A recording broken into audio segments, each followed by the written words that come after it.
नमस्कार, जय हिंद। स्वागत है आप लोगों का दृग द टारगेट के ऑनलाइन प्लेटफॉर्म पे। कैसे हैं आप लोग? आशा करता हूँ स्वस्थ होंगे, मस्त होंगे। आपकी पढ़ाई लिखाई बिल्कुल ही अच्छे तरीके से चल रही होगी। यह है सुपर 30 जीके जीएस वाली क्लास, जिसमें हम बात करते हैं सामान्य अध्ययन के 30 शानदार प्रश्नों पर।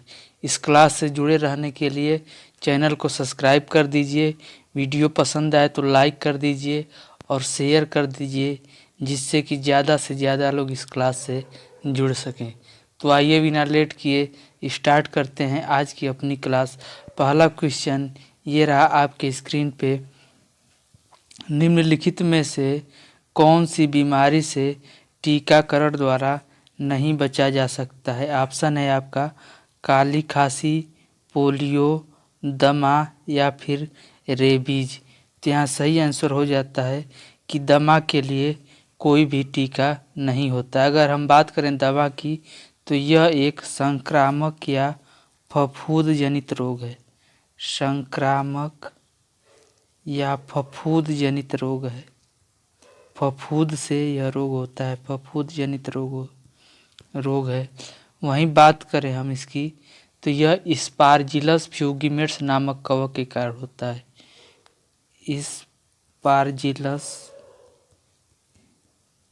स्पारजिलस फ्यूगिमेट्स नामक कवक के कारण यह रोग होता है। अगर हम बात करें कि यह प्रभावित किसको करता है, तो यह फेफड़े को प्रभावित करता है। फेफड़े को प्रभावित करता है। फेफड़े में क्या करता है कि जाल बनाकर सिकुड़न ला देता है, जिससे कि सांस लेने में समस्या होती है। वहीं हम बात करें काली खांसी की, तो काली खांसी के लिए डीपीटी का टीका लगाया जाता है। डीपीटी का टीका लगाया जाता है। वहीं हम बात करें पोलियो के लिए साक का टीका लगाया जाता है। और बात करें रेबीज की, तो इसके लिए रेबीज रोधी टीका लगाया जाता है। तो यहाँ पर ऑप्शन नंबर सी जो है बिल्कुल आपका सही हो जाता है। अब बात करते हैं अगले प्रश्न की। अगला प्रश्न कह रहा है कि निम्नलिखित में से किसे हमारे शरीर के मूल खंड या बिल्डिंग ब्लॉक के नाम से जाना जाता है?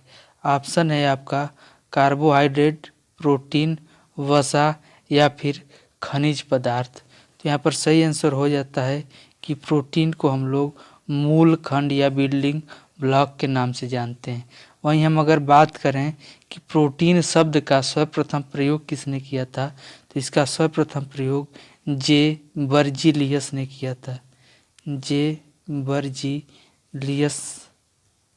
किया था। वहीं हम बात करें कि शरीर का लगभग 15% भाग प्रोटीन से ही बना होता है। अगर हमारे शरीर में प्रोटीन की कमी हो जाती है, तो इसके कारण सूखा रोग,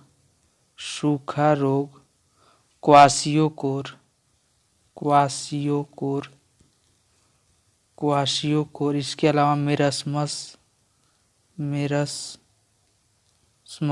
नामक रोग हो जाते हैं। वहीं हम बात करें कि प्रोटीन के स्रोत कौन कौन सी चीज़ें हैं, किससे हमें प्रोटीन प्राप्त होता है, तो आप अगर दूध, अंडा, दाल, मछली का सेवन कर रहे हैं, तो आपको पर्याप्त मात्रा में प्रोटीन प्राप्त होगी। वहीं अगर हम बात करें कार्बोहाइड्रेट की, तो कार्बोहाइड्रेट अगर 1 ग्राम हम कार्बोहाइड्रेट लेते हैं, तो उससे हमें 4 कैलोरी ऊर्जा प्राप्त होती है। 4 कैलोरी ऊर्जा प्राप्त होती है। और हमको पूरे दिन में जितने ऊर्जा की आवश्यकता होती है, उसका लगभग 65% ऊर्जा कार्बोहाइड्रेट से ही प्राप्त होता है। वहीं अगर हम बात करें वसा की, तो अगर हम 1 ग्राम वसा लेते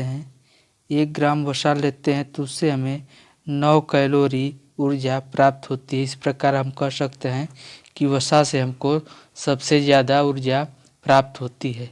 अब बात करते हैं अगले प्रश्न की। अगला प्रश्न कह रहा है कि निम्नलिखित में से कौन सा विटामिन पानी में घुलनशील है। तो अगर हम बात करें घुलनशीलता के आधार पर तो इसको दो भागों में बांटते हैं, एक जल या पानी में घुलनशील और दूसरा वसा में घुलनशील। तो जल में घुलनशील जो विटामिन है वह है बी और सी। वहीं बात करें वसा में तो वसा में घुलनशील विटामिन आपकी हो जाती है ए, डी, ई और के। तो यहाँ पर बिल्कुल सही आंसर हो जाएगा कि पानी में घुलनशील विटामिन सी है। ऑप्शन नंबर डी सही हो जाता है। अब बात करते हैं अगले प्रश्न की। अगला प्रश्न कह रहा है कि पर्याप्त मात्रा में कार्बोहाइड्रेट प्राप्त करने के लिए व्यक्ति को पर्याप्त मात्रा में क्या खाना चाहिए।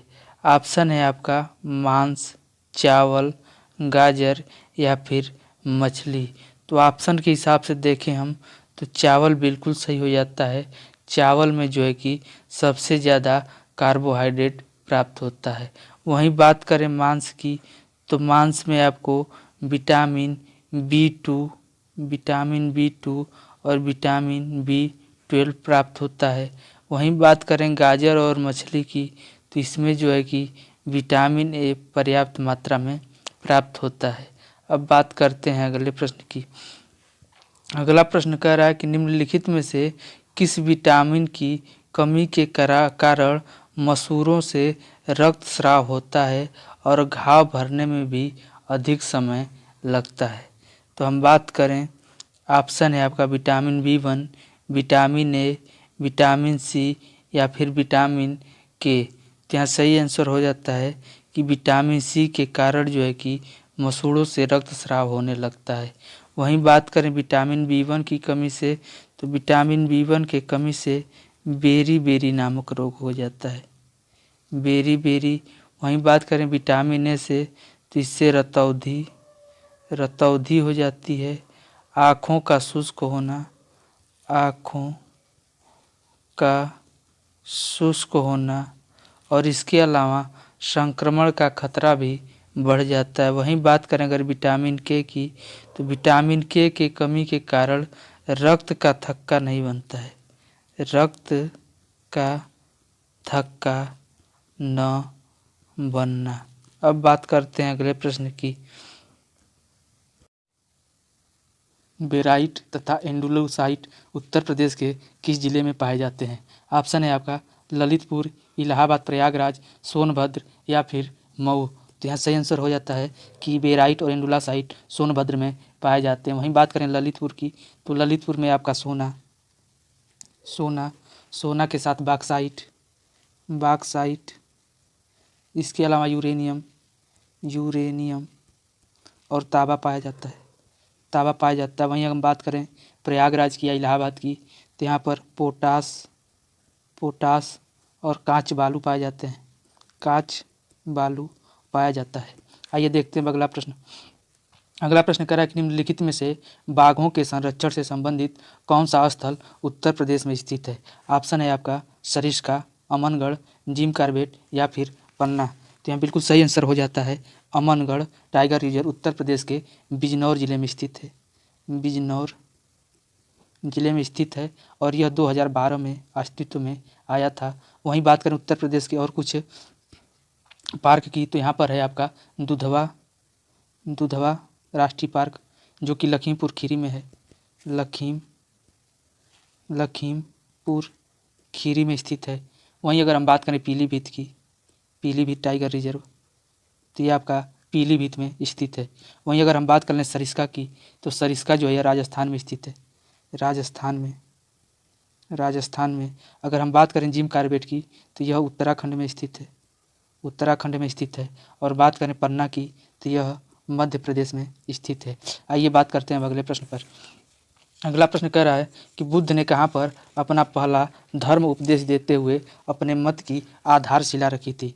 ऑप्शन है आपका झांसी, बोधगया, कौशाम्बी या फिर सारनाथ। तो यहाँ पर सही आंसर हो जाता है कि इन्होंने सारनाथ में अपना पहला उपदेश दिया था। वहीं हम बात करें अगर बोधगया की तो बोधगया में इनको ज्ञान की प्राप्ति हुई थी। अगर बात करें कौशाम्बी की तो कौशाम्बी में भी इन्होंने उपदेश दिया था। आइए बात करते हैं अब अगले प्रश्न की। अगला प्रश्न कह रहा है कि निम्नलिखित में से किस मुगल सम्राट द्वारा आगरे के किले का निर्माण किया गया था। ऑप्शन है आपका शाहजहां, अकबर, औरंगजेब या फिर जहांगीर। तो यहाँ सही आंसर हो जाता है कि आगरे के किले का निर्माण अकबर के द्वारा किया गया था। अगर हम बात करें कि अकबर के द्वारा निर्माण किए गए कुछ और इमारतों की, तो इलाहाबाद का किला, इलाहाबाद का किला, इलाहाबाद का किला, इसके अलावा बुलंद दरवाज़ा, बुलंद दरवाज़ा, लाहौर का किला, लाहौर का किला, दीवाने खास, पंचमहल, पंचमहल, इबादत खाना, इबादत खाना, ये सभी इमारतें अकबर के द्वारा तैयार करवाई गई थी। वहीं हम बात करें शाहजहाँ की, तो इसके द्वारा दिल्ली का लाल किला, दिल्ली का लाल किला, दिल्ली का लाल किला, दिल्ली की जामा मस्जिद, दिल्ली की जामा मस्जिद, जामा मस्जिद, आगरा की मोती मस्जिद, आगरा की मोती मस्जिद, मोती मस्जिद और ताजमहल, ताजमहल का निर्माण जो है कि शाहजहाँ के द्वारा करवाया गया था। आइए बात करते हैं अगले प्रश्न पर। 2011 की जनगणना के अनुसार जनसंख्या की दृष्टि से उत्तर प्रदेश का कौन सा जिला सबसे बड़ा है। ऑप्शन है आपका प्रयागराज, कानपुर, गाजियाबाद या फिर लखनऊ। तो यहाँ सही हो जाता है कि जनसंख्या की दृष्टि से प्रयागराज सबसे बड़ा है। उसके बाद हम बात करें प्रयागराज के बाद, तो प्रयागराज के बाद आपका दूसरे नंबर पर हो जाता है मुरादाबाद, मुरादाबाद के बाद हो जाता है गाजियाबाद, गाजियाबाद। वहीं हम बात करें न्यूनतम जनसंख्या की, तो न्यूनतम जनसंख्या पर पहले नंबर पर आता है महोबा, महोबा के बाद आपका आता है चित्रकूट, चित्रकूट, चित्रकूट के बाद हमीरपुर, हमीरपुर। आइए बात करते हैं अगले प्रश्न की। अगला प्रश्न कर रहा है कि प्राचीन पुरुषों द्वारा चाक से बनाए गए चित्र अथवा गहरे लाल रंग के चित्र उत्तर प्रदेश के किस जिले में अत्यधिक मात्रा में पाए जाते हैं। ऑप्शन है आपका मेरठ, मिर्ज़ापुर, वाराणसी या फिर बादा। यहाँ ऑप्शन नंबर बी जो है बिल्कुल सही हो जाता है। मिर्ज़ापुर में जो है कि इस प्रकार के चित्र पाए जाते हैं जिनको हम लोग लिखूनिया, लिखूनिया, मलदरिया, मलदरिया, लोहरी, लोहरी इत्यादि नामों से जानते हैं। यह पाषाणकालीन चित्र हैं। आइए बात करते हैं अगले प्रश्न की। अगला प्रश्न कह रहा है कि वर्ष 1857 के विद्रोह में कानपुर के नेता कौन थे। ऑप्शन है आपका तात्या तोपे, कुंवर जगदीश सिंह, नाना साहब या फिर वाजिद अली शाह। तो यहाँ सही हो जाता है कि कानपुर में जो नेतृत्व कर रहे थे वह थे नाना साहब और तात्या शाह तोपे उनके सहयोगी थे। तो तात्या तोपे भी कानपुर से, कानपुर से। वहीं हम बात करें कुंवर जगदीश सिंह की, तो यह आपके बिहार से नेतृत्व कर रहे थे, बिहार से। और हम कुछ बातें कर लेते हैं। अगर हम बात करें झांसी से, झांसी से कौन नेतृत्व कर रहा था, तो झांसी से रानी लक्ष्मीबाई, रानी लक्ष्मीबाई। वहीं हम बात करें लखनऊ से, लखनऊ या फिर अवध, अवध से तो बेगम हजरत महल, बेगम हजरत महल नेतृत्व कर रही थी। वहीं अगर हम बात कर लें इलाहाबाद की, इलाहाबाद से कौन नेतृत्व कर रहा था, तो इलाहाबाद से आपके लियाकत अली, लियाकत अली साहब इलाहाबाद से नेतृत्व कर रहे थे। आइए बात करते हैं अगले प्रश्न पर। अगला प्रश्न है निम्नलिखित में से कौन से राष्ट्रीय नेता poverty and un British rule in India के लेखक हैं। ऑप्शन है आपका जीवी जोशी, गोपाल कृष्ण गोखले, दादा भाई नौरोजी या फिर जी सुब्रमण्यम अय्यर। तो यहाँ पर सही आंसर हो जाता है कि un British rule in India के लेखक दादा भाई नौरोजी थे। इन्होंने इसमें धन निकास की अवधारणा को बताया था, धन निकास की अवधारणा को बताया था, धन निकास की अवधारणा को बताया था, अवधारणा को बताया था। वहीं हम बात करें दादा भाई नौरोजी को, तो इनको ओल्ड मैन ऑफ इंडिया कहा जाता है, old man of India, old man of India कहा जाता है। आइए बात करते हैं अगले प्रश्न पे। अगला प्रश्न कह रहा है कि 1881 में केसरी अखबार की स्थापना किसने की थी। ऑप्शन है आपका लाल मोहन घोष, मदन मोहन मालवीय, आनंदाचरलू या फिर बाल गंगाधर तिलक। तो यहाँ पर सही आंसर हो जाता है कि केसरी अखबार की स्थापना बाल गंगाधर तिलक ने की थी। यह एक महाराष्ट्र का पत्र था, महाराष्ट्र, महाराष्ट्र का पत्र था। वहीं अगर हम बात करें बाल गंगाधर तिलक के बारे में तो इन्होंने 1893 में गणपति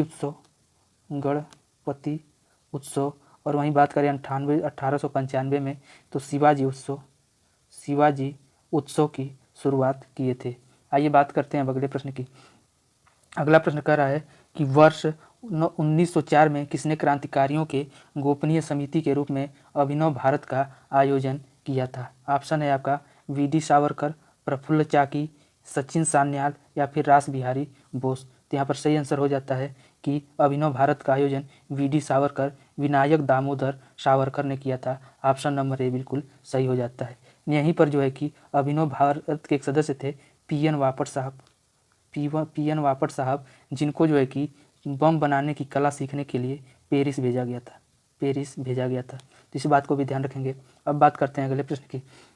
अगला प्रश्न कह रहा है कि वर्ष 1905 में बंगाल के विभाजन के दौरान भारत के वायसराय कौन थे। ऑप्शन है आपका लॉर्ड कर्जन, लॉर्ड एल्गिन द्वितीय, लॉर्ड मिंटो या फिर लॉर्ड हार्डिंग द्वितीय। तो यहाँ पर सही हो जाता है कि बंगाल विभाजन के समय लॉर्ड कर्जन जो है कि वायसराय था। वहीं हम बात करें बंगाल विभाजन की घोषणा 19 जुलाई 1905 को हुई थी। और बात करें कि प्रभावी कब हुआ था तो प्रभावी 16 अक्टूबर 1905 को यह प्रभावी हो गया था, जिस दिन जो है कि शोक दिवस के रूप में मनाया गया। वहीं बात करें 1911 में जब दिल्ली दरबार लगा तो इसको निरस्त कर दिया गया।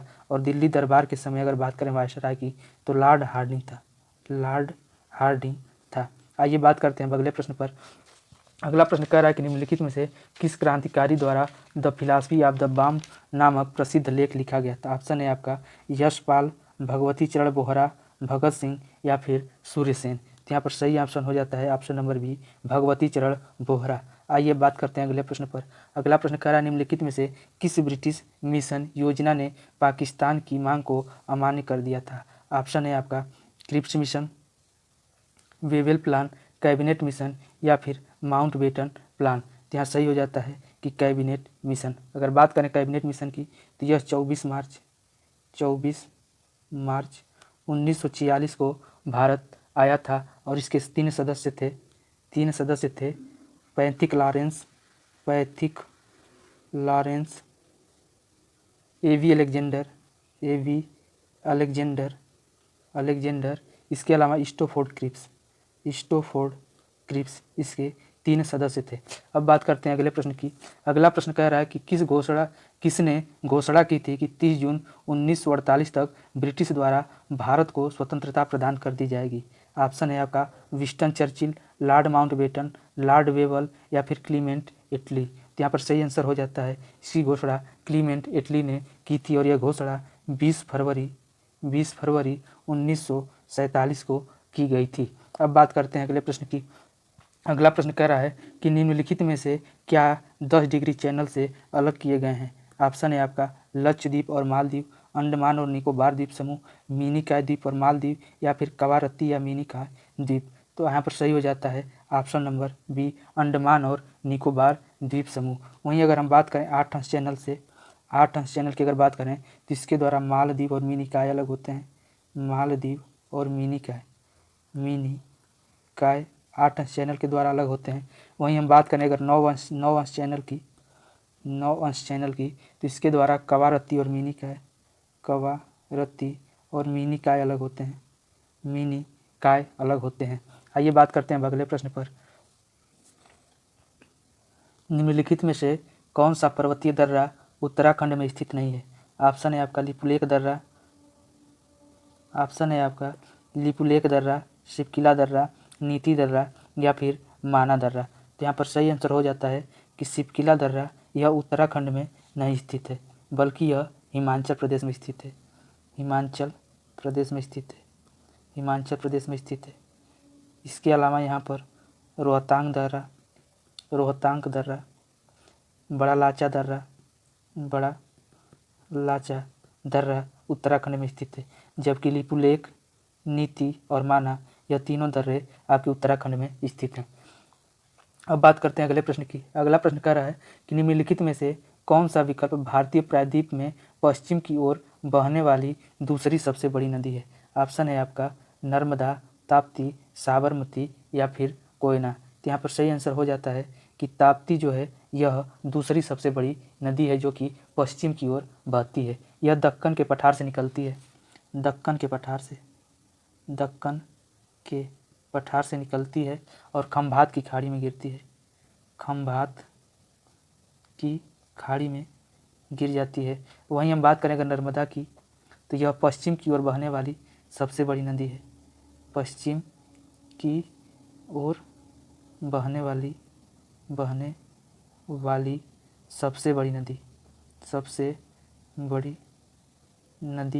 है। आइए अब देखते हैं अगला प्रश्न।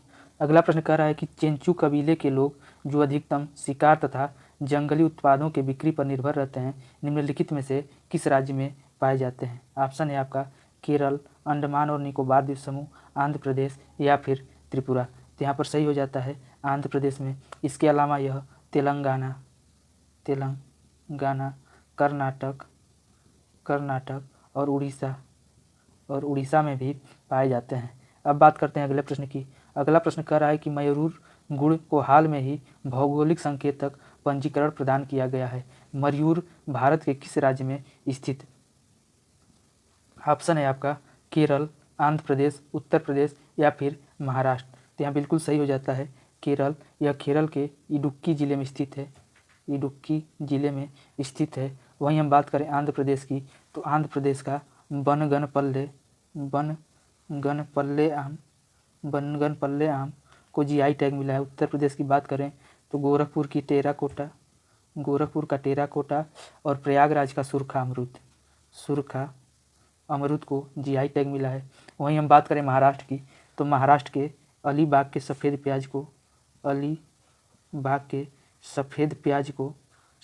प्याज को जीआई टैग मिला है। अब बात करते हैं अगले प्रश्न की। अगला प्रश्न कह रहा है कि दिसंबर 2018 तक उपलब्ध जानकारी के अनुसार किस राज्य में तांबा अयस्क का सबसे बड़ा भंडार है। ऑप्शन है आपका मध्य प्रदेश, राजस्थान, छत्तीसगढ़ या फिर आंध्र प्रदेश। तो यहाँ सही आंसर हो जाता है Madhya Pradesh. Option number A बिल्कुल सही। वहीं अगर हम बात करें राजस्थान की, तो यह चांदी का सबसे बड़ा भंडारक है। अब बात करते हैं अगले प्रश्न की। अगला प्रश्न कह रहा है कि निम्नलिखित में से कौन सी भूमि किसी भी देश के स्वामित्व में नहीं है। ऑप्शन है आपका वानुआतू, अंटार्कटिका, ग्रीनलैंड या फिर सोलेमन द्वीप समूह। तो यहाँ पर सही हो जाता है कि अंटार्कटिका जो है यह किसी भी देश के स्वामित्व में नहीं है। अब बात करते हैं अगले प्रश्न की। अगला प्रश्न कह रहा है कि निम्नलिखित में से कौन सा हिंद महासागर में दूसरा सबसे बड़ा द्वीप है। ऑप्शन है आपका ग्रैंडे टेरे, श्रीलंका, जांजीबार या फिर सुकुत्रा। यहाँ पर सही आंसर हो जाता है श्रीलंका। अब बात करते हैं अगले प्रश्न की। अगला प्रश्न कह रहा है कि संविधान सभा द्वारा भारतीय संविधान को कब पारित किया गया था। ऑप्शन है आपका 26 जनवरी 1950, 26 नवंबर 1950, 14 अगस्त 1947 या फिर 26 नवंबर 1949। तो यहाँ पर सही आंसर हो जाता है 26 नवंबर 1949 को। और इसी दिन जो है कि 16 अनुच्छेद भी लागू कर दिए गए थे, 16 अनुच्छेद लागू कर दिए गए थे। बाकी पूर्ण रूप से संविधान जो है कि 26 जनवरी 1950 को लागू हुआ था और संविधान बनने में पूरा समय 2 वर्ष 11 महीने और 18 दिन लगे थे। आइए बात करते हैं अगले प्रश्न की। अगला प्रश्न कह रहा है कि प्रत्येक 2 वर्ष के बाद राज्यसभा के कितने सदस्यगण सेवानिवृत्त हो जाते हैं। 1/4, 1/2, 1/3 या फिर 1/5। तो यहाँ सही हो जाता है ऑप्शन नंबर सी। प्रत्येक 2 वर्ष के बाद 1/3 सदस्य जो है कि निकलते हैं और उतने ही सदस्य फिर आते हैं। अगर बात करें हम राज्यसभा की, तो इसको हम लोग उच्च सदन कहते हैं। अगर बात करें इनके सदस्यों के कार्यकाल की, तो इनके सदस्यों का कार्यकाल 6 वर्ष होता है। वहीं बात करें न्यूनतम आयु की, तो इनकी न्यूनतम आयु 30 वर्ष होती है। अगर बात करें कितने सदस्य इसमें हो सकते हैं, तो 250 सदस्य हो सकते हैं, लेकिन वर्तमान में 245 सदस्य हैं और इनमें से 12 सदस्यों का जो है कि मनोनयन राष्ट्रपति के द्वारा किया जाता है।